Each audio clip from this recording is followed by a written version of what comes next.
ब्रह्मा विष्णु महेश अजर अमर नहीं है। इनका भी आविर्भाव अर्थात जन्म तथा तिरोभाव अर्थात मृत्यु होती है। प्रमाण के लिए देखिए देवी भागवत महापुराण। ब्रह्मा, मैं, विष्णु और शिव ये तुम्हारी प्रभाव से जन्मवान है। हम तो जन्मवान है, हमारा तो जन्म होता है और मरते हैं, नित्य नहीं है, हम अविनाशी नहीं है। फिर इंद्रादि दूसरे देवता नित्य किस प्रकार हो सकते हैं? कृपया अवश्य सुनिए जगत गुरु तत्वदर्शी संत रामपाल जी महाराज के अमृत वचन।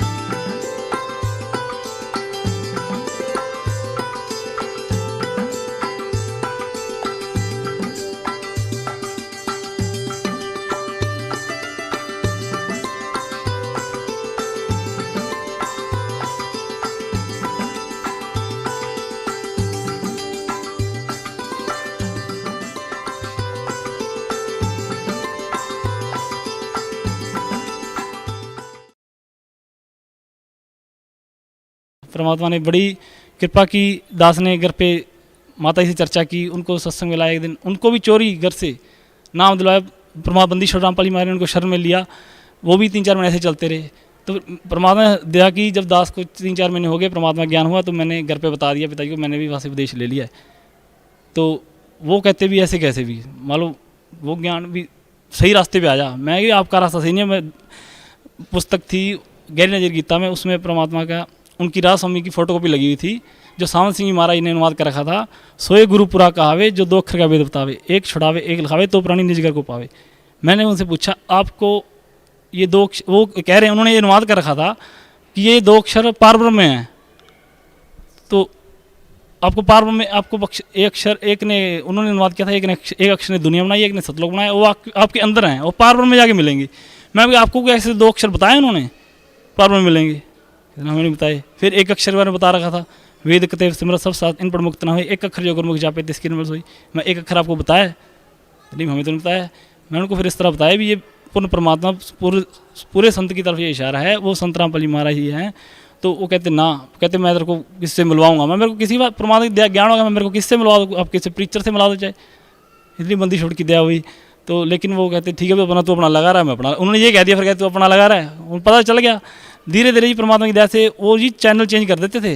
जब दास ने घर पे बताया नहीं था, मैं सत्संग सुनने लगता तो चैनल चेंज कर देते। ये ना चला कहते, ये तो निंदा करते हैं, रात समय सभी की निंदा। मैं भी जब परमात्मा की दया से मैंने बता दिया, तो मैंने कहा भी आप ध्यान से सुनो, कोई बात नहीं, दोनों सुनो सही आपको भी।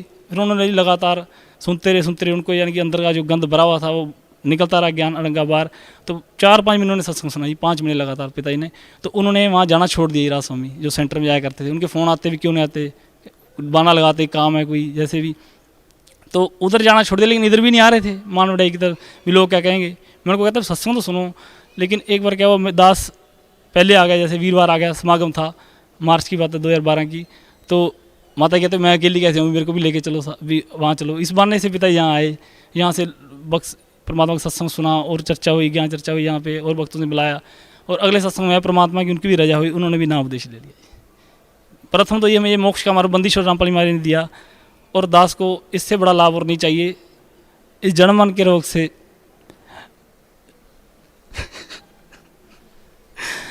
जन्म मन के रोग से दास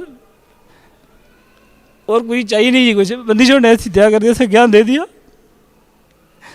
मोक्ष चाहिए बस, और कुछ नहीं चाहिए। बस बंदीश्वर ने बड़ी दया की, संसारिक लाभ भी दिए। दास को 10-12 साल से पेट खराब था, इतनी मिर्च नहीं खा सकता था। किसी के घर जाते, रिश्तेदार भी कहीं बाहर जाते, अलग से सब्जी बनती, सभी के मजाक भी कोई उड़ाते। लेकिन परमात्मा की ऐसी राज हुई, चाहे आज कोई कच्ची हरी मिर्च में आगे प्लेट दर्द में वो खा जाऊँगा, इतनी बंदी छोड़ने मेरे की। पिताजी के अभी वहाँ जब राशन पंथ में जुड़े हुए थे, उनकी हार्ट की बाईपास सर्जरी हुई, फिर हर्निया होगी, उनका ऑपरेशन हुआ, यानी दुर्गति थी। बंदी छोड़ की वजह से उनकी अब दोबारा हर्निया होगी, 1-2 किलो पेट में यानी कि इतना बड़ा हो गया था। और परमात्मा की दया से ही वो बिल्कुल ख़त्म हो चुकी हैं, ना उन्होंने आज तक कोई दवाई ली। बंदी छोड़ सतगुरु रामपाल जी महाराज से उन्होंने प्रार्थना की तो परमात्मा ने कहा ठीक हो जाएगी। परमात्मा का वचन हुआ, परमात्मा के वचन में ताकत है, वही उनकी हरनियाँ भी बिना किसी दवाई के ठीक होगी। ये लाभ हुआ ही प्रथम में ही, मेन लाभ तो यही है कि ये मोक्ष का मार्ग मिला जी। सर जैसे पहले आप गुरुद्वारा जाते थे, आपकी श्रद्धा थी गुरुद्वारे में, और आपके जो पेरेंट्स थे वो राधा स्वामी पंथ से जुड़े हुए थे और आप भी उनके कहने से वहाँ जाते थे, तो सर आपने वहाँ से फिर छोड़ दिया, संत रामपाल जी महाराज के शरण में आए और आपको भगवान भी मिला और भगवान को प्राप्त करने का मोक्ष मार्ग भी मिला, मुक्ति का मार्ग भी मिला और भगवान भी मिला। तो सर भक्त समाज को जो आज भी राधा स्वामी से जुड़े हुए हैं, उन भक्तों को आप क्या संदेश देना चाहते हैं?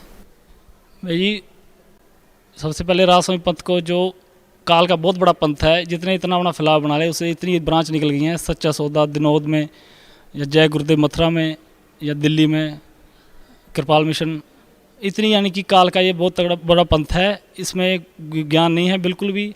सतलोक सचखंड, ये सतलोक सचखंड में प्रकाश बताते हैं, परमात्मा निराकार, जबकि हमारे चारों वेदों में प्रमाण परमात्मा सह शरीर है, उनका नाम कबीर है। और जिन महापुरुषों को परमात्मा मिले, आदरणीय नानक देव जी, गरीबदास जी महाराज जी, मुलोकदास जी, दादू साहब जी, गीता साहब, इन सभी महापुरुषों ने प्रमाण किया है कि परमात्मा सह शरीर है, उनका नाम कबीर है। और उन जब सभी महापुरुषों ने जो नाम जाप किए, जैसे मैं गुरुद्वारा रहता था तो मेरे को यानी कि मेरे को वो हो गया भी नानक देव जी का, जैसे वो जो उन्होंने नाम जाप किया, गुरु जी ने उनकी जन्म साखियों में से, गुरु ग्रंथ साहब में सभी में प्रमाण कर दिया कि उन्होंने यही नाम जाप किया था। जो सतनाम हमें दिया जाता है, जो 2 अक्षर का वेद जो पूर्ण संत बताते हैं, संत रामपाल जी महाराज ने बताया है, वो नाम उपदेश हमें आज मिल रहा है सभी पंथों का। यानी कि जितने महापुरुषों को मिले सभी ने कहा कि परमात्मा कबीर है, उन्होंने यही नाम जाप किया। तो इसी से यानी कि मोक्ष होगा, यही मोक्ष का मंत्र है। तो दास यही कहना चाहेगा कि राधा स्वामी पंथ से कि परमात्मा सहशीर है। दास राधा स्वामी पंथ को ये संदेश देना चाहता है भी उनका जहाँ से ये पंथ का निकास हुआ, शिव दयाल जी जिनको ये राधा स्वामी कहते हैं, स्वामी महाराज आगरा से, वो 5 नाम का ये जाप देते थे और उन्हीं से आगे अनेक ब्रांचें निकली। और तुलसीदास हाथरस वाले जिनसे ये मानते हैं कि ये ज्ञान उनके पास आया स्वामी महाराज, प्रथम तो उनकी एक पुस्तक है, तुलसीदास हाथरस वाले की पुस्तक है गटर मायन, जिसमें लिखा कि 5 नाम काल के जानो। यानी कि जो राधा स्वामी पंथ के जो नाम 5 नाम हैं वो काल के हैं। और उन्होंने अपनी आगे वर्णन किया है, एक सतनाम है और एक सारनाम है, यानी कि उनसे अलग वो नाम है सतनाम और सारनाम, जिससे मोक्ष होगा। तो जो 5 नाम जो स्वामी महाराज जाप करते थे, जो इनके प्रवर्तक माने जाते हैं राधा स्वामी पंथ के, शिवदयाल जी, उन्होंने ये 5 नाम जाप किए। उनसे उनकी क्या दूरी थी, गुरु जी ने खोल के दिखाया, उनकी पुस्तक है जीवन चरित्र स्वामी महाराज, उसमें ये भी क्लियर है कि उनका कोई गुरु नहीं था, उन्होंने किसी से परमार्थ का उपदेश नहीं लिया था। और परमात्मा कहते हैं गुरु बिन माला फेरते, गुरु बिन देते दान, गुरु बिन दोनों निष्फल है, पूछो भी प्राण। तो यानी कि उन्होंने बिना गुरु के उन्होंने 5 नाम काल जाप किए। उनसे उनकी जीवन चरित्र में एक पुस्तक में है कि वो भूत बने, अपनी शिष्या बुक्की में बोले, और वैसे ही हुक्का पीते थे उन बुक्की में प्रवेश करके, और किसी ने अर्ज करनी होती तो उनके बाद खड़े होकर बुक्की से अर्ज करवाते, अपना सवाल पूछते थे, वो आगे से जवाब देते थे। यानी कि जब उनके प्रवर्तक राधा स्वामी पंथ का जहाँ से निकास हुआ, वो खुद भूत बने, जो आज वहाँ फंसे पड़े हैं, करोड़ों अरबों लोग फंसे हुए हैं वहाँ पे, करोड़ों लोग, तो उनका क्या होगा। यानी कि परमात्मा एक प्रमाण देके, जब पिताजी भी जैसे चैनल चेंज कर देते थे, वो कहते भी ये सबकी निंदा करते हैं, मैं भी अब देखो आपकी पुस्तकों से दिखा रहे हैं, देखो ये स्वामी हमारे खुद भूत बने, उनका गुरु नहीं था, ये हुक्का पीते थे। आपकी पुस्तकों से सारा ज्ञान दिखाया जा रहा है, कोई गुरु जी बाहर से नहीं दिखा रहे। यानी गुरु ने पूरा प्रमाण के साथ दिखाया कि वो खुद भूत बना और नीचे बुक्की में बोला। तो मैं यही कहना चाहूँगा जो भी राधा स्वामी से जुड़े हुए हैं कि जब उनके प्रवर्तक की ये दशा हुई है, तो आपका क्या होगा। आप पूर्ण संत रामपाल जी महाराज जगत में विश्व में एक ही गुरु हैं, पूर्ण संत रामपाल जी, जगत गुरु तथा संत रामपाल जी महाराज, उनकी शरण में आइए और अपना कल्याण कराइए। और मोक्ष का मार्ग सतलोक आश्रम बरवाला जिला हिसार में है और कहीं नहीं है। और मैं जो सिख समाज है उनको कहना चाहूँगा, जैसे हम वहाँ जाप करते थे सतनाम वाहेगुरु सतनाम वाहेगुरु, तो ना सतनाम जाप का है ना वाहेगुरु। वो तो परमात्मा जब गुरु नानक देव जी को ऊपर सतलोक सचखंड ले गए थे, 3 दिन वहाँ उनको सारा दिखाया, तो वहाँ जाके उनके जाकी देखी, गिरिदास महाराज की वाणी है कि जाकी दे कबीर की नानक कीती वाह सिखों के गल पड़ी कौन चढ़ावे था। यानी कबीर साहब का नज़ारा जाकी देख कर कहा था वाह गुरु। तो उनको कहा था परमात्मा ने कि मैं आपको सतनाम, बनारस काशी में आया हूँ, वहाँ पे आपको सतनाम दूंगा। तो जब नीचे गुरु नानक देव जी को छोड़ा, तो उन्होंने पहली उदासी उनकी बनारस काशी की तरफ दी थी। जब वो बनारस काशी में पहुँचे, वहाँ रामानंद जी का आश्रम पूछा, तो वहाँ जाके देखा वही रूप जो सतलोक सचखंड में देखा। तब उन्होंने यानी कि फिर वो उन्होंने कहा था, फाई सूरत मुल्क की वेश ए ठगवार ठगी देश खरा स्याना बोता वारे ताण को बुरा करता। तो यानी कि उनको फिर वही जो सतनाम जो आज बंदी छोड़ रामपाल जी महाराज हमें आज जो प्रदान कर रहे हैं, वो उन्होंने वही नाम जाप किया, उस टाइम उनको वो नाम मिले, सतनाम मिला उनको। उसके बाद आदेश नहीं था कि आगे वो नाम जाप आगे वो सतनाम दें, क्योंकि परमात्मा उस टाइम अनपढ़ता बहुत थी। परमात्मा ने टाइम फिक्स किया था कि जब कलयुग की पिछली पीढ़ी आएगी, पढ़ी लिखी पीढ़ी आएगी, वो उस ज्ञान को समझेगी। अब ये ज्ञान अब इसका यानी कि ज्ञान का अपने आगे किसी को नाम ये नाम प्रदान नहीं करना, आप इसकी वाणी में अपने प्रकट कर दो, लेकिन ये ज्ञान आगे नहीं देना। कबीर साहब ने टाइम फिक्स किया था, वही टाइम यानी कि कहा था कि जब कलयुग 5505 भी जाएगा तब यानी कि ये वचन साचा होगा, तभी यानी कि ये ज्ञान दोबारा प्रकट होगा। तो उसमें लिखा था कि 12 पंथ से गिरिदास कबीर साहब में प्रमाण है कि 12 पंथ गिरिदास मारे के हैं, उनमें आगे जाके मैं खुद आऊँ। कबीर साहब खुद कह गए थे कि मैं 12वें पंथ में आ गया कि मैं खुद आऊँगा। तो वो बंदी छोड़ रामपाल जी महाराज जी कबीर साहब का ही अवतार हैं, खुद कबीर साहब आए हुए हैं, उन्होंने जो वचन किया था उसके आधार पे वो आए हुए हैं और हमें सतलोक सचखंड लेने के लिए आए हुए हैं। तो 6 माह से यही मेरी प्रार्थना है, जितने मेरे भाई हैं या राज स्वामी जितने भी पंथ हैं, कि पूर्ण परमात्मा आए हुए हैं और सतलोक आश्रम बरवाला जिला हिसार हरियाणा में आइए और अपना मोक्ष करवाइए।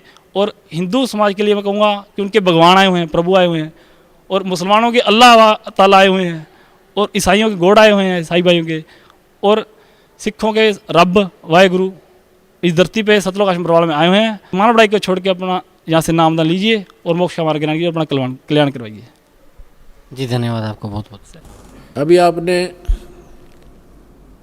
उन श्रद्धालुओं के सत्संग अपने अनुभव सुने जो कि सतलोक आश्रम बरवाला से उपदेश प्राप्त होने के बाद परमेश्वर कबीर जी की रजा से उस समर्थ की कृपा से इनको कैसे सुख हुए, कैसा अनुभव हुआ।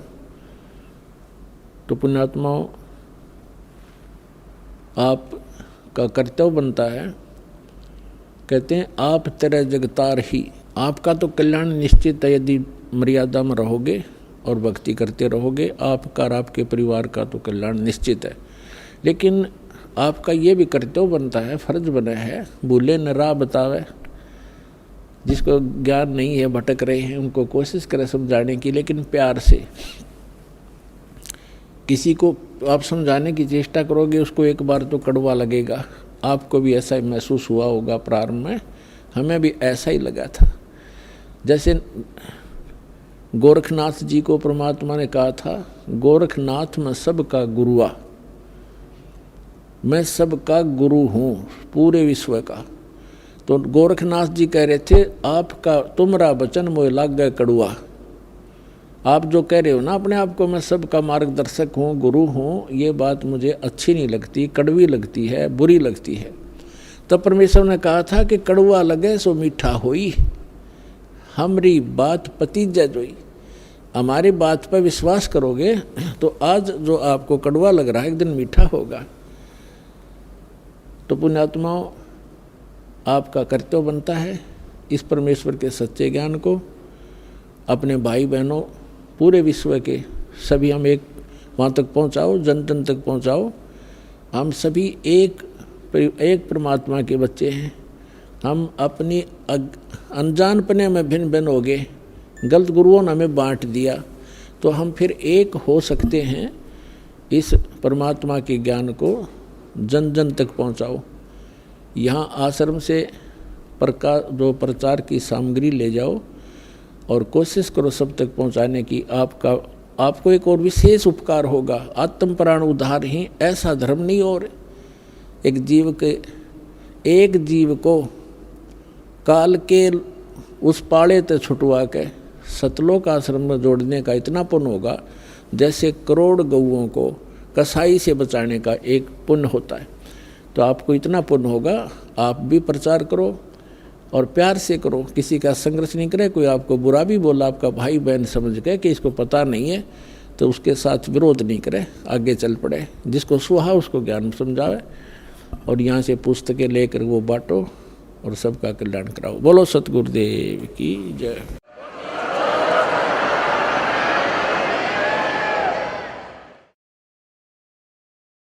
परमपिता परमात्मा पूर्ण ब्रह्म सारी सृष्टि के रचनहार कबीर देव, कबीर साहिब, कबीर परमात्मा जी की असीम रजा से आप सभी पुण्यात्माएं इस पवित्र स्थल पर पहुंच पाए और सत्संग के अंदर आने से इस भूले हुए प्राणी को वो यथार्थ उद्देश्य, जीने का जो वास्तविक टारगेट है, उद्देश्य है, लक्ष्य है, उसका ज्ञान होता है।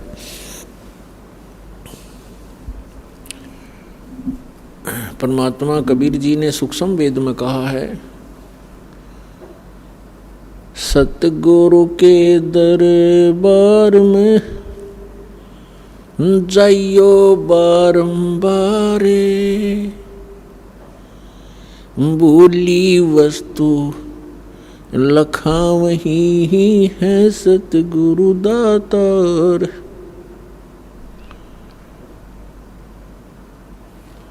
सतगुरु के दरबार में जाइयो बारंबार और वो भूली वस्तु याद दिलावें, है सतगुरु दातार।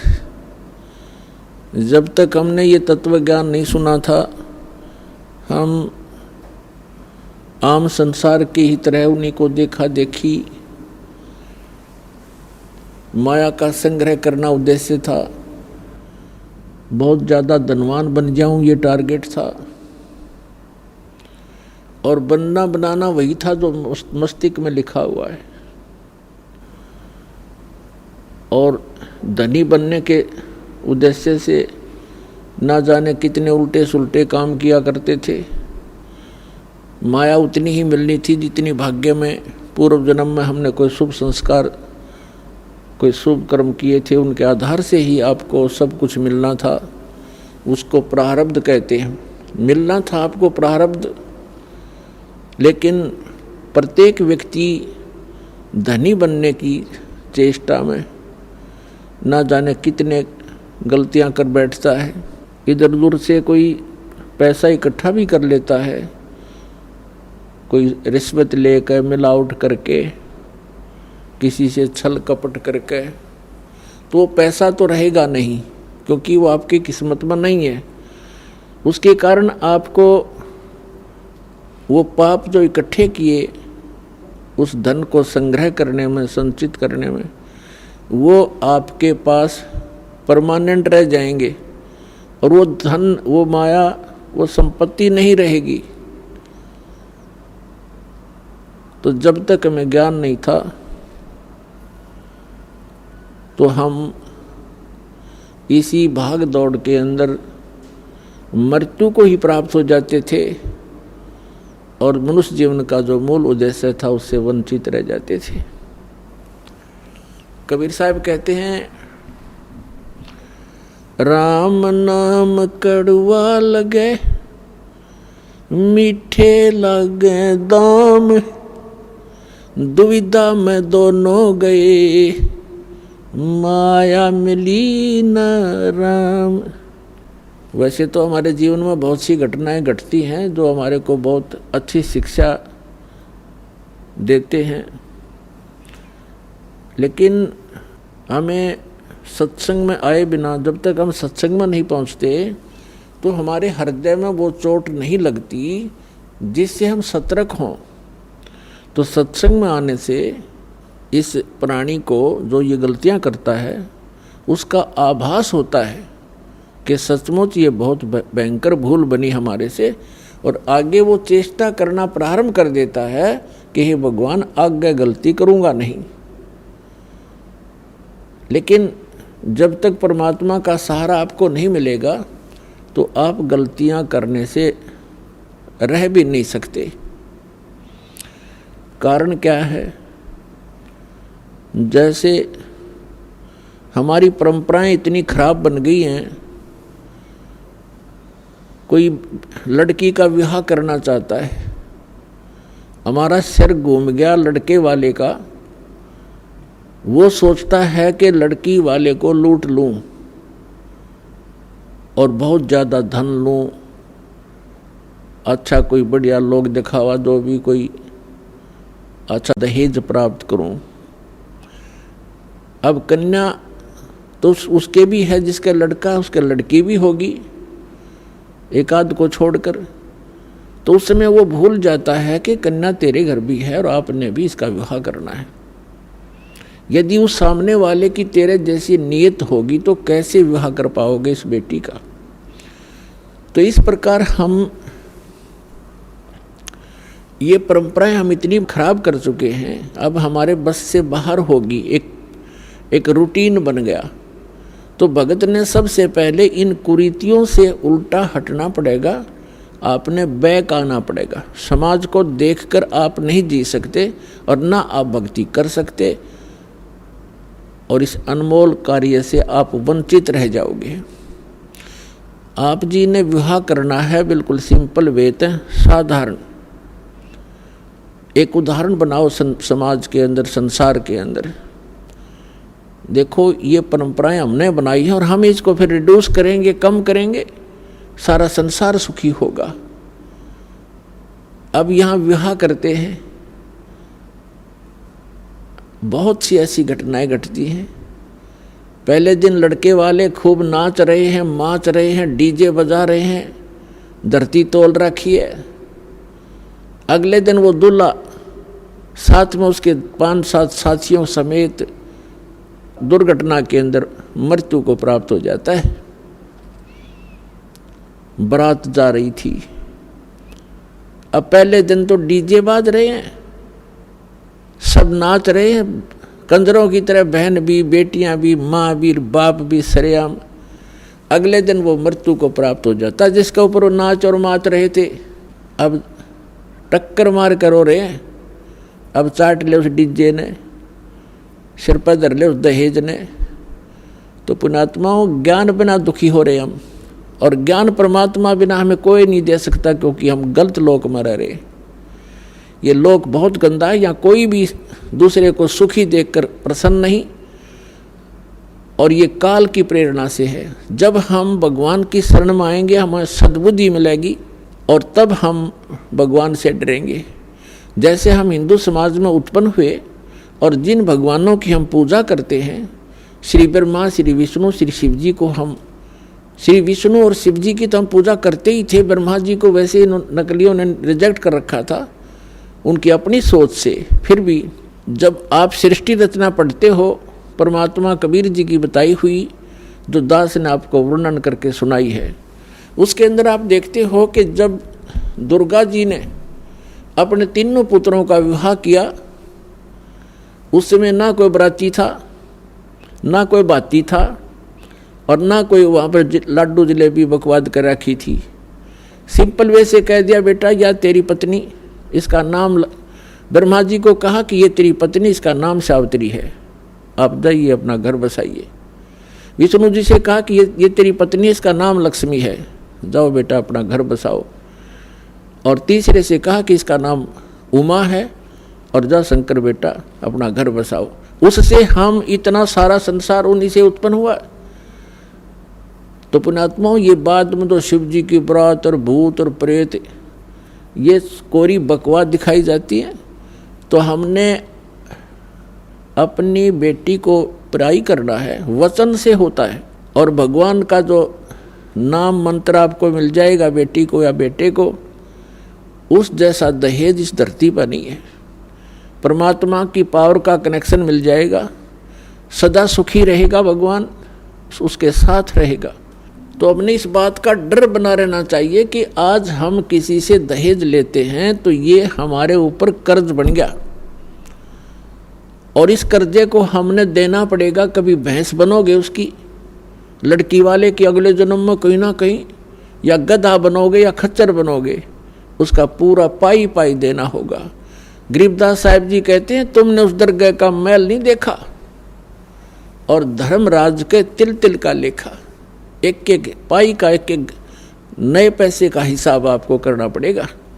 तो यहाँ पुण्यात्माओं, भगवान से डर के आपने चलना पड़ेगा, समाज से बिल्कुल बाई बाईकाट करना पड़ेगा। बाईकाट का मतलब ये है कि उनकी परंपराओं में सहयोग नहीं लेना, ना देना, और साधारण तरीके से रहना।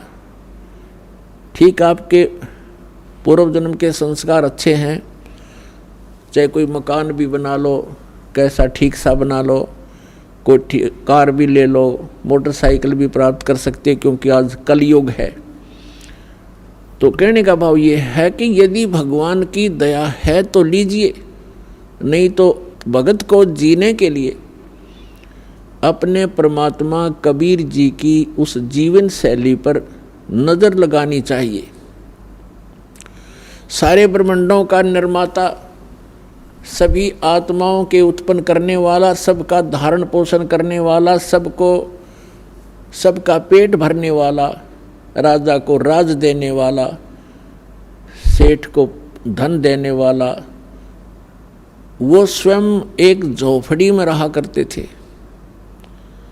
सारे ब्रह्मांडों का पेट भरने वाला, सबका धारण पोषण करने वाला, असंग ब्रह्मांड का संचालक बनारस के अंदर एक झोपड़ी में रहा करते थे। तो परमात्मा कहा करते थे कि लोक लाज ना कीजिए, निर्भय हो रहिए, यो मन साधो दीजिए तो गोविंद पाइए।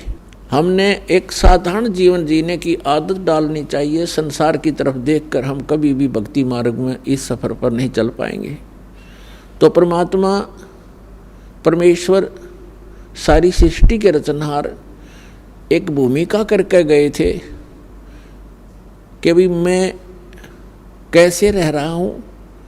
और भले ही कोई कोठियों वाले हैं जिन्होंने 10-10 प्लाट लेकर खरीद रखे हैं, सिर पर धर कर ले जाएंगे उनको, अगले दिन मृत्यु हो जाती है, वो प्लाट वहीं रह जाते हैं। आप कहीं चूहा बनकर उन्हीं प्लाटों में बिल खोद कर रह रहा होगा। तो ये बातें इस ज्ञान के आधार से आप इस भक्ति मार्ग पर चल पाओगे, अन्यथा फिसल जाओगे इस रपटीली मार्ग से। तो हमने जो परमात्मा ने जो ज्ञान दिया है उसको आधार बनाओ। तो पुण्यात्माओं, पहले दिन डीजे बजाते हैं, नाचते और गाते हैं, अगले दिन दुर्घटना हो जाती है, या महीने 2 महीने 6 महीने के बाद कोई ना कोई और दुर्घटना घट जाती है। तो इन सब बातों को, भले ये एकाध घटना है, लेकिन हमने इसको ये मान के चलना पड़ेगा कि यह बिजली कभी भी गिर सकती है।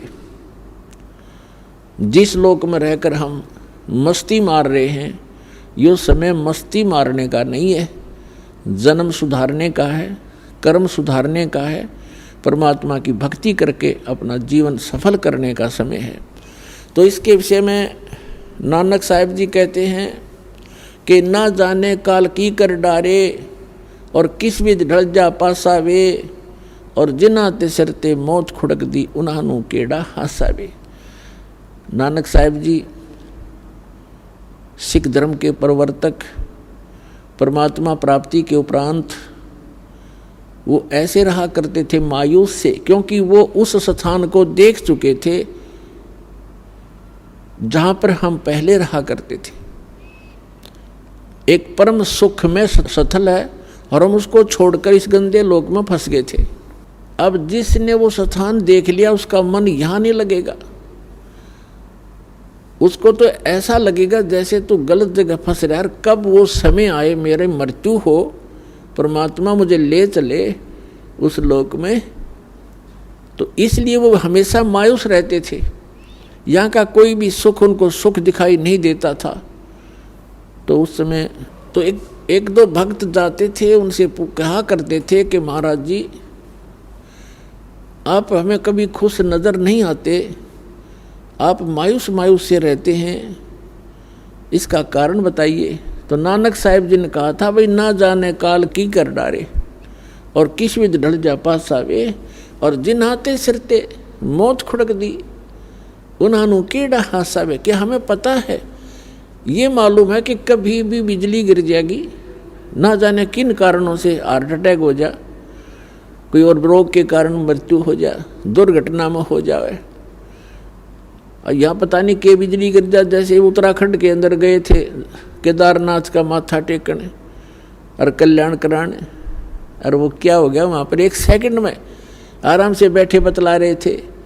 कोई कुछ कर रहा था, कोई सोच रहा था, कोई विवाह की बातें कर रहा था, कोई भविष्य की प्लानिंग बना रहा था, ये बनाऊंगा, वह कोठी बनाऊंगा। अरे 1 मिनट में बादल फट गया, इतना भयंकर फ्लड आ गई कि सब कुछ बहा दिया। उनकी नामो निशान नहीं, काफ़ी लोगों का तो 100 भी नहीं मिले, मलबे के अंदर दब गए। तो पुण्यात्मा इसे लोक में और नाचो गाओ और यहाँ की भविष्य की स्कीम और ये कोठी बनाने की बनाओ, तो भक्त नहीं हो, छींट नहीं लगी आपका भक्ति की। फिर तो नानक साहब जी कहते ना जाने काल की कर डारे और किस विध ढल जा पास आवे और जिनाते सरते मौत खुटक दी। 1 सेकंड का पता नहीं। कबीर साहब कहते ना जाने अगले सांस का आवण हो कि ना हो। तो उनको कैसा हंसा, वो क्या किस चीज़ पर हंसे।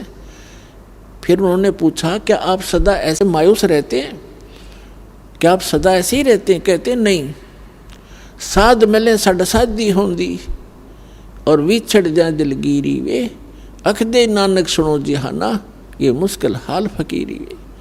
कि जिसमें मेरे भक्त मेरे शिष्य जब वापस आते हैं सत्संग श्रवण करने के लिए और ये यूं के यूं आ जाते हैं तो मुझे खुशी होती है। क्योंकि पहले स्टार्ट में बहुत ही कम श्रद्धालु उनकी शरण में आए थे, क्योंकि वो ज्ञान पहले वो हिंदू धर्म में जन्मे थे नानक साहब जी, और फिर उसके बाद ये हमारा मार्ग तो एकदम विपरीत है। उसमें लोग शिक्षित थे नहीं, तो उनके मार्ग को स्वीकार करने वाले उस समय बहुत कम थे। जिस भी कारण 150-200 जितने भी भक्त आते थे सत्संग सुनने के लिए तो गिनती के होते थे, और 2-4 नहीं आते किसी दिन तो गुरुदेव पूछा करते थे फलाना नहीं आया भाई, क्या बात होगी। जब ये पता लगता था उनको कि वो कोई किसी काम बस नहीं आया तो कोई बात नहीं। और 1-2 ऐसे भी होते थे जो दूसरे सिरफिरे संत उनके शिष्य उनको गुमराह कर लेते थे, बहका देते थे। तो वो नानक साहब जी कहते हैं कि जब ये सभी भक्त मेरे वापस आते हैं, क्योंकि संसार के अंदर भक्ति करना बड़ा दुर्भर हो गया है। कारण क्या है कि सत्य ज्ञान देने वाला एक और भ्रमित करने वाले करोड़ों की संख्या में। तो वो कहा करते थे कि साध मिलने साढ़ा साधी होंदी और विछड़ जाए दिलगीरी वे। जब ये यहाँ से जाते हैं तब मुझे मायूसी हो जाती है कि कहीं कोई मेरी फसल में कीड़ा ना लग जा। इन भोली आत्माओं को मुश्किल से सिरे चढ़ाया है ये ज्ञान मार्ग दे करके, और ये सिर फिरे पता नहीं कितने नकली पंथ फिरे हैं, और इन भोली आत्माओं को गुमराह ना कर दें। जब ये यूं के यूं आ जाते हैं तब उस दिन मेरी खुशी का कोई ठिकाना नहीं रहता कि इनका कल्याण हो जाएगा। ये भ्रमित नहीं हुए हैं। साध मिले सड़ साधी होंदी, साधी माने खुशी, और विछड़ जाए दिलगीरी वे। जब ये विछड़ जाते हैं तो मेरे दिल में बड़ा दुख होता है। ये बात सताती रहती है कहीं इन बच्चों को कोई गुमराह ना कर दे, इनका जीवन नाश हो जाए। अख दे नानक सुनो जिहाना ये मुश्किल हाल फकीरी वे। इस भक्ति का करना बड़ा कठिन है, क्योंकि अन्य साधनाएं तो परंपरागत है, उसमें तो कोई ये कहने वाला ही नहीं है कि आप ये ना करो, ये गलत है। जो कर रहा है वो ठीक है, हाँ बस बिल्कुल बहुत अच्छा, मैं ये करता हूँ, आप क्या करते हो, मैं ये करता हूँ, बस ठीक है, आप भी करो हम भी कर रहे हैं। और इसमें यहाँ कहना पड़ता है कि नहीं ये नहीं करना, ये नहीं करना, ये करना। तो इस प्रकार ये थोड़ा सा कठिन मुश्किल हाल फकीरी वे। फकीरी माने भक्ति, या भक्ति का करना बड़ा कठिन हो गया है। और जिसमें अब ये ज्ञान तो विश्व में जाएगा और पूरे विश्व को ये ज्ञान सुहाएगा, और जिस समय जब सभी एक रस हम हो जाएंगे, जो भी इस ज्ञान को सुनेगा कुछ ही समय के बाद इसमें ऑब्जेक्शन नहीं रहेगा किसी को। सभी ये कहा करेंगे अभी ज्ञान तो 1 नंबर का है, ज्ञान में कोई कमी नहीं। अब जो इतनी हाँ भरने लग गया, इतना स्वीकार करेगा तो एक दिन वो उपदेश भी लेगा, तो फिर समस्या समाधान हो जाएगी, फिर आसान हो जाएगी या फकीरी, फिर ये सब कोई बाधक नहीं रहेगा। तो उसके लिए ये ज्ञान प्रचार सत्संग में आपको बार बार बुलाना, इसका उद्देश्य मूल यही है कि आप आते रहोगे, आपका भक्ति में विश्वास बढ़ता चला जाएगा। आप जी को यहाँ बुलाना कोई शौक नहीं हमारा, ये एक अनमोल काम किया जा रहा है। जैसे आप सत्संग में आते रहोगे, आपके अंतःकरण के अंदर थोड़ा बहुत कोई दोष आता है इस ज्ञान से, और यहाँ सत्संग से, सेवा से, दान से, सिमरन से वो फिर से हट जाएगा। अब पुण्यात्माओं, आप तो हो बालक, छोटे छोटे बच्चे होते हैं, और माता क्या करती है, बच्चा गली में खेल रहा होता है और अपने साथियों में बड़ा मस्त होता है। माँ को पता है कि इसको दूध खाना खिलाने का, दूध पिलाने का समय हो गया। वो उसके उठा के लाती है, आजा बेटा दूध पी ले। वो कहता नहीं नहीं मैं खेल रहा हूँ। अब उसको पता है कि दूध पिलाना इसको अनिवार्य है, कमज़ोर हो जाएगा बेटा नहीं तो उसको उठा के लाती है और उसको कहती है ले दूध पी, या जो भी आहार कराती है। तो वो जल्दी जल्दी दूध भी पी रहा है, दूध पीते उसके मन में न्यू रहा बस छोड़ दे मम्मी एक बार, मैं वही जाऊँगा बच्चों में खेलूँगा।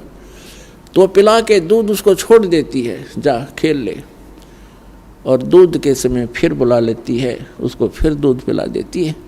तो इस प्रकार उस माँ को पता है कि ये ऐसे समय पर आहार करता रहेगा तो मेरा बेटा, मेरी बेटी दुबली ना होगे, ये बच्चे दुबले ना होंगे, कमज़ोर नहीं होंगे, बीमार नहीं होंगे, और ये अच्छी तरह इनकी परवरिश होकर के युवा हो जाएंगे। तो आप एक बालक हो और दास उस परमात्मा का भेजा हुआ, आप उस परमेश्वर का नौकर है, आप उसके बच्चे हो, बेटा बेटी हो। दास की सेवा लगा रखी है कि आपकी परवरिश करूं इस आत्मा की। आत्मा का दूध है सत्संग, ये ज्ञान और ये मंत्र भक्ति। आपको यहाँ बुलाया जाता है और थोड़ा प्रतिबंधित भी किया गया है कि प्रथम मंत्र के बाद सतनाम तब प्राप्त होगा जब आप 4 बार यहाँ अटेंड कर लोगे। उसका कारण क्या है कि जिनको भगवान चाहिए, आपको भगवान चाहिए, प्रत्येक आत्मा को भगवान परमात्मा की आवश्यकता है। तो परमात्मा के लिए इस जीव ने राज त्याग दिए, राज को ठोकर मारकर जंगल में जा बैठे, भगवान मिलना चाहिए, और उनको फिर भी नहीं मिला, उनको फिर भगवान भी नहीं मिला। चलो राज भी त्याग सकते हैं जब ज्ञान की प्रेरणा होगी, क्योंकि उन महापुरुषों जिन्होंने राज त्यागा उनको भी कोई संत मिले, सत्संग सुनाया, उनकी आत्मा में प्रेरणा हुई कि सचमुच काम तो ये है करने का। तो यहाँ सत्संग में पहले आपको प्रेरित किया जाता है कि जिस कार्य को तुम कर रहे हो और इसी को फाइनल मान चुके हो, इस मनुष्य जीवन का केवल इतना ही काम नहीं है, इसके साथ साथ एक और वेरी इंपॉर्टेंट जॉब है आपकी, एक और बहुत ज़रूरी काम है, परमात्मा की भक्ति करना, दान धर्म और सेवा करना, और फिर आत्म कल्याण करा के सतलोक में जाना, जहाँ जाने के बाद फिर कोई कष्ट नहीं रहेगा। तो इस प्रेरणा से प्रेरित होकर भी जो भक्त प्रेरित हो जाते हैं, तो ये वही आत्मा है जो राजाओं की थी, उनको किसी ने प्रेरित किया और पिछले संस्कार अच्छे थे, राज त्याग दिए। आपको इसलिए बुलाया जाता है कि परमात्मा जब आपको लालच होगा भगवान का और आपकी आत्मा में ये समा जाएगा कि भक्ति बिना गुजारा कति नहीं, भगवान मिले पीछा छूटेगा, इतना हम ज्ञान करा देते हैं आपको। तो उस समय आप 1-2 बार आने के बाद फिर आप रोक के नहीं रुक सकते वहाँ पर, सत्संग में आए बिना आपको ऐसा ज्ञान करा दिया जाएगा। तो फिर भी आप यहाँ आते हैं सत्संग सुनने के लिए, आपका ध्यान रहता है वहाँ कि चल वहाँ जाएंगे, ऐसा करेंगे, फलाना काम है, ठीक है। तो एक स्वभाव बना हुआ है, एक हमारी मजबूरी है, जब तक इस संसार में रहेंगे इतना ध्यान और भविष्य की जो हमने अपनी प्लानिंग है वो बनानी ही पड़ती है। लेकिन अब आपको कोई 1 दिन रुकता है, कोई 2 दिन रुकता है, कोई 3 दिन भी रुक जाता है। आप जी को ये दास उस माँ की तरह दूध पिला देता है और फिर छोड़ देता है, जग खेलाओ तुम अपना उस खिलौनों से, और फिर आ जाना, और आके फिर आपको परिपूर्ण कर देते हैं। इस प्रकार आपकी आत्मा मैच्योर हो जाएगी, युवा हो जाएगी, भक्ति से युक्त हो जाएगी। फिर आप पर आने वाली आपदाएं बंद हो जाएंगी, क्योंकि पाप नाश हो जाएंगे, पुण्य आपकी वृद्धि कर जाएंगे। फिर आपके ऊपर काल का कोई दबाव नहीं रहेगा, आपकी आवश्यकताएं पूर्ति परमात्मा करने लग जाएगा। फिर आपने ना चोरी करने की जरूरत पड़े, ना रिश्वत की आवश्यकता पड़ेगी, ना कोई और अटबट करके निर्वाह की आवश्यकता नहीं पड़ेगी, यदि नाम पर और मर्यादा ठीक से करते हुए निभाते हुए लगे रहे। और फिर हम परंपराओं को कम करेंगे, खत्म करेंगे। अब जैसे पुण्यात्माओं ये त्योहार मनाए जाते हैं, एक भक्त कह रहा था, एक नहीं बहुत से ऐसे भक्त में मिलते हैं, एक दो याद रह जाता है। उसने बताया था जब दीक्षा लेने आए किसी भक्त के माध्यम से साथ आए वो, उन्होंने बताया जी हमने आज 10 वर्ष हो गए कोई त्योहार नहीं मना लिया। कारण क्या है कि कभी तो हमारा एक 5-4 मेरे चाचा ताऊ 5-6 भाई थे, उनमें कभी तो किसी की मृत्यु हो जाती है, किसी खास जवान की, कोई बहन विधवा हो जाती है, या घर का सदस्य मर जाता है। हमने 10 वर्ष हो गए कोई त्योहार नहीं बना लिया। तो पुण्यात्माओं अब वो त्योहार क्यों नहीं मना रहे? और जिनके या बिजली ना गिरी है वो नाचें गाँव बकवाद करें, खाक त्योहार यहाँ पर तो परमात्मा कहते हैं कि यदि आपको समर्थ की शरण मिल गई फिर तो यहाँ आप खुशी मना सकते हो, और वो खुशी भी राम नाम में, भक्ति में। आपका ये त्योहार है सत्संग में आना, परमात्मा की भक्ति करो, सेवा करो, सिमरन करो, दान करो जैसा आपके हाथ से छूटे। तो ये आपकी जो है ना त्योहार है। इसके अतिरिक्त आप क्या देखा दास ने, ये होली मनाते हैं। होली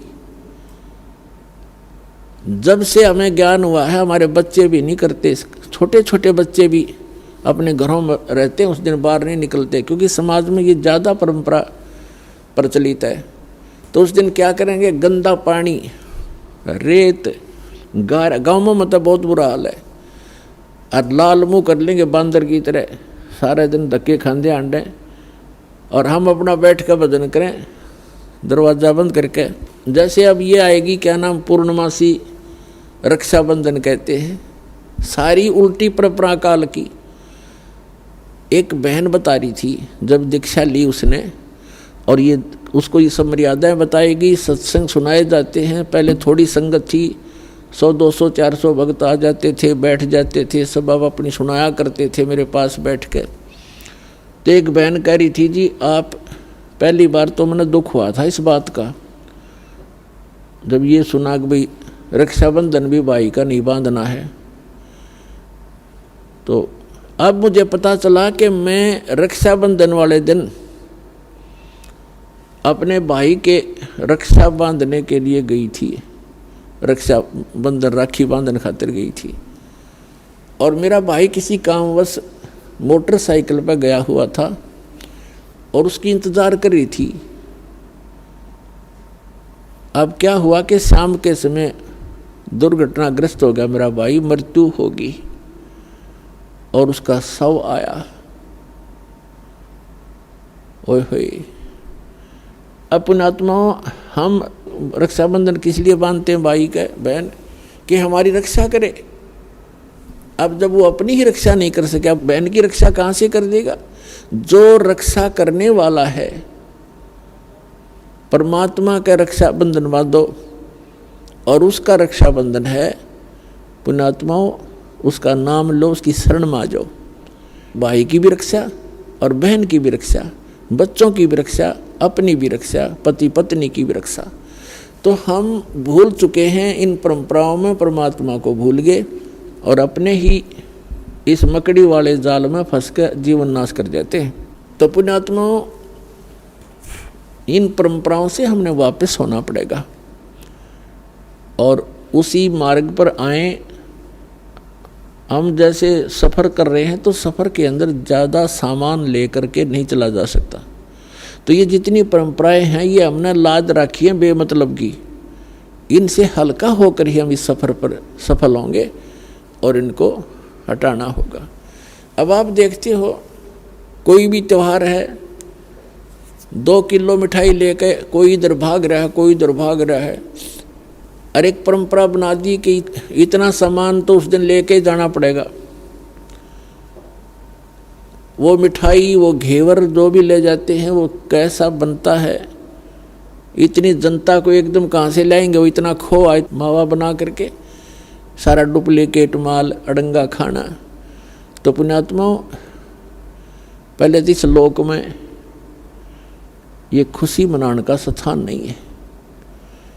हाँ, परमात्मा कहते हैं समर्थ का शरणा गहो रंग होरी हो, फिर कदे न हो एकाज राम रंग होरी हो। समर्थ की शरण गहो,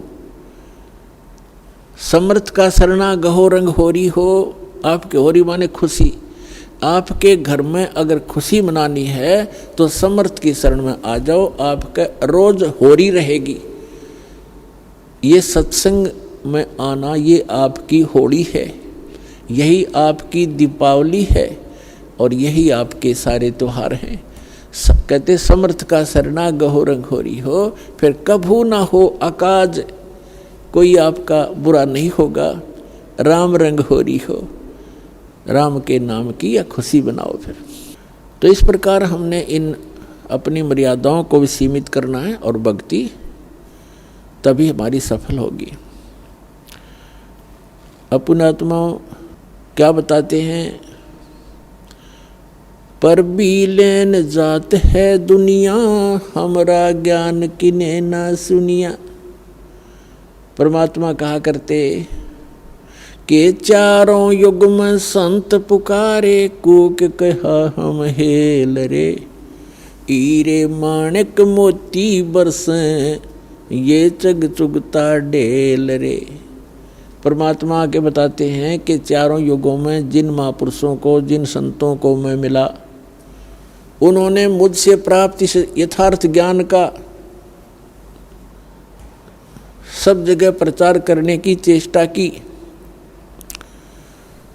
और मैं भी आकर के ऊंचे स्वर में सबको आवाज़ लगा लगा कर सुनाता हूँ। कबीर परमात्मा जी ये हमारे मालिक हैं, ये हमारे हमदर्द हैं, ये हम सभी के जनक हैं, और ये हमारे लिए भटक रहे हैं, ये हमारे लिए तड़फ रहे हैं कि ये फंस गए काल के। और यहाँ कोई जीवन है इनका, मनुष्य जीवन में सुखी नहीं, फिर गधे कुत्ते सूअर बनकर कहाँ क्या आहार करोगे, कहाँ पढ़ोगे, कहाँ रहा करोगे। और यहाँ पता नहीं कब क्या हो जाए इस परिवार। आज हम बड़ा पूरा परिवार है, खुशी का ठिकाना नहीं है, बच्चे हैं, ब्याह हो गया, अच्छी रोजगार है, खुशी है। अरे 1 मिनट में ना जाने घर के 3-3 सदस्य इकट्ठे मर जाते हैं, परिवार के परिवार नष्ट हो जाते हैं दुर्घटना में। तो परमात्मा कहते हैं काल ने तुम्हारी रोल मार रखी है, काल ने तुम्हारे को मूर्ख बना रखा, भ्रमित कर रखा, तुम इतना ही दिखा है, तुमने इससे आगे दिखाई नहीं देता। तो परमात्मा हमारे मोतियाबिंद का ऑपरेशन करने के लिए आते हैं और कहीं भी खड़े होकर के आवाज़ लगाने शुरू कर देते हैं। कबीर साहब कहते हैं मैं रोवत हूँ सृष्टि को, ये सृष्टि रोवे मोहे, गरीबदास इस वियोग को समझ न सकता कोई। ये आत्मा भटक रही है, परमात्मा को रोती फिर रही है। हे समर्थ, हे सर्व सुखदाई, हे सब पापों के नाश करने वाले, हे सब संकटों के दूर करने वाले, काटने वाले भगवान, हमें सुख दे। प्रधानमंत्री के सत्र का काम और पटवारी का एप्लीकेशन लगा रहे हम।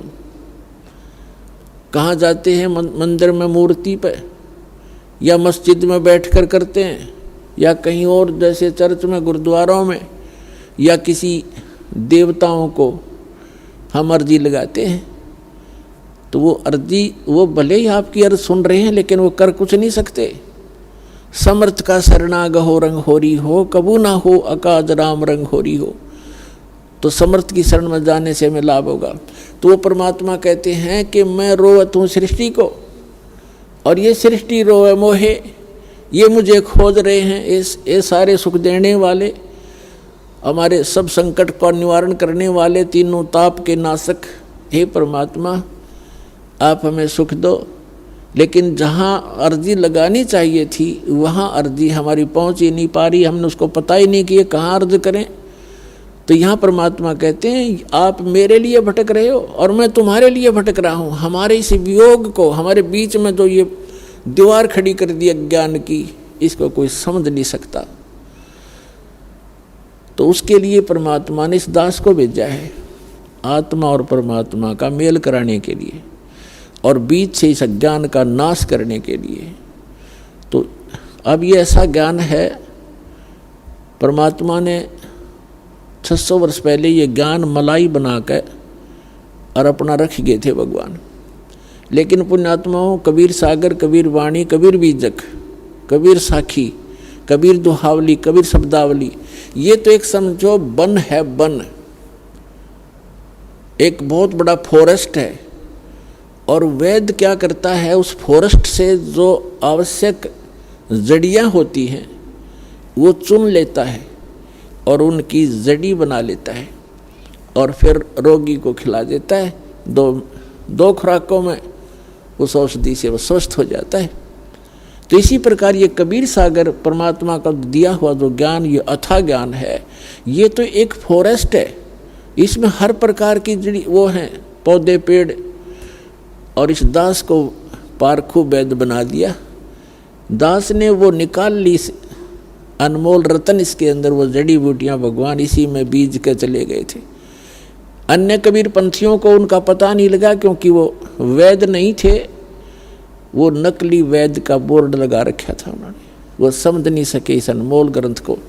तो पुण्यात्मा वो जड़ी ईबदास ने निकाल ली है और आपके लिए दे दी है।